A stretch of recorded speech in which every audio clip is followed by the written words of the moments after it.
So வந்த ஃபோனை எடுத்துக்கூட அப்படின்னது தப்பாக போச்சு.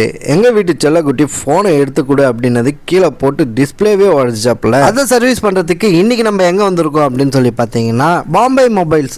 இந்த ஷாப்போட எக்ஸாக்ட் லொக்கேஷன் எங்கே இருக்குது அப்படின்னு சொல்லி பார்த்தீங்கன்னா திருவண்ணாமலை பெரிய பஸ் ஸ்டாண்ட் ஆப்போசிட்டில் இருக்குது. இன்னும் எக்ஸாக்டாக உங்களுக்கு டீட்டெயில் தேவைன்னா திருவண்ணாமலை பாம்பே மொபைல்ஸ்னு சர்ச் பண்ணானே உங்களுக்கு ஷாப்போட லொக்கேஷன் கிடைச்சிரும். இவங்க கிட்ட நல்லா எக்ஸ்பீரியன்ஸான டெக்னீஷியனை வச்சு 10 நிமிஷத்தில் நம்ம மொபைலோட டிஸ்பிளே ரெடி பண்ணி கொடுக்குறாங்க. இவங்க கிட்ட மொபைல் டிஸ்பிளே கிளாஸ் சேஞ்ச் பண்ணோம்னா ஸ்டார்டிங் 900ல இருந்தும் ஃபுல் செட் வேணும் அப்படின்னு சொல்லி பார்த்தோம்னா 1200ல இருந்தும் பெஸ்டா சர்வீஸ் பண்ணி கொடுத்துட்டு இருக்காங்க. நம்மளோட மொபைல் என்ன கண்டிஷன்ல இருந்தாலும் சரி அதை பக்காவா ரெடி பண்ணி புது மொபைல் மாதிரி நம்ம கையில கொடுத்துட்றாங்க. நான் கேள்விப்பட்டதுல இதுதான் முதல் தடவை 10 நிமிஷத்துல மொபைல் டிஸ்பிளேவை சர்வீஸ் பண்ணி கொடுக்கறது. நம்ம ஃபாலோவர்ஸ்க்காக இவங்க ஓப்பனிங் ஆஃபரா இவங்க கிட்ட இந்த ஜூன் எண்ட் வரைக்கும் மொபைல் டெம்பர் கிளாஸ் சேஞ்ச் பண்றவங்களுக்கு 150 ரூபீஸ் ஹெட்செட் ஃப்ரீயா கொடுக்குறாங்க.